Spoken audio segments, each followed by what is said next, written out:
Hello everyone! Welcome back to the Alpheth Gaming channel. How are you all doing? I hope you are always healthy and enthusiastic. In this video I'm going to discuss one of the biggest updates that has just been released in Rohan 2.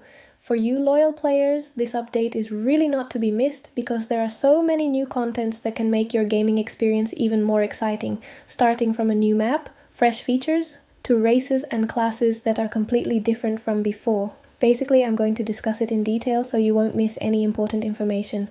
So make sure to watch until the end and prepare some snacks if needed, because this time we're going to thoroughly discuss all the changes in Rohan 2. Let's get straight to the discussion. The first thing I want to discuss in this update is the presence of the new map, Liom. So, Liom is an exclusive farming area for those of you who have reached level 111 and above. In this map, you will encounter monsters that have a chance to drop very important items for account progression, ranging from ancient accessories, enhancement stones, refinement materials, to level 120 equipment that is now highly sought after by players. What makes Liom even more special is that its drops truly support account progression. For example, you can get the Vigor necklace, Vigor earrings, and Vigor ring that can boost your character's stats. Then there's also the legendary armor upgrade scroll fragment, for those of you who want to upgrade your armor to a higher level.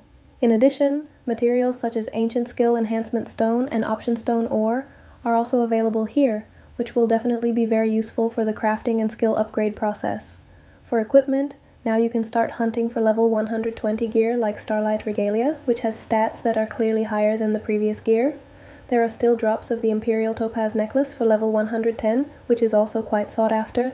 Beside drops from regular monsters, the Liom map also has spawned bosses that give even more interesting rewards.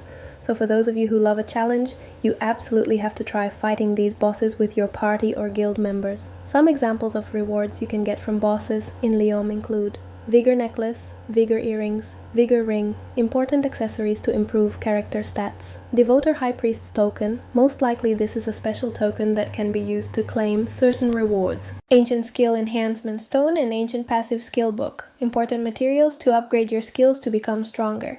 Brilliant Unique Enhancement Stone and Brilliant Unique Combination Stone, rare materials for enhancing gear to a higher level. Mythical Skill Upgrade Scroll, an exclusive item that is definitely sought after by endgame players. The reward from this boss clearly makes farming in Liom more exciting and worthwhile, especially for those of you who want to chase gear, accessories, or maximize skill upgrades. So, make sure you don't miss the boss spawn event on the Liom map. The next major update that I absolutely have to discuss is the new race, Dark Elf. In this update, Dark Elf appears as a new race that can be immediately chosen with two class options, Warlock and Wizard. The character design is also really cool. The dark vibe is on point and looks different from other classes.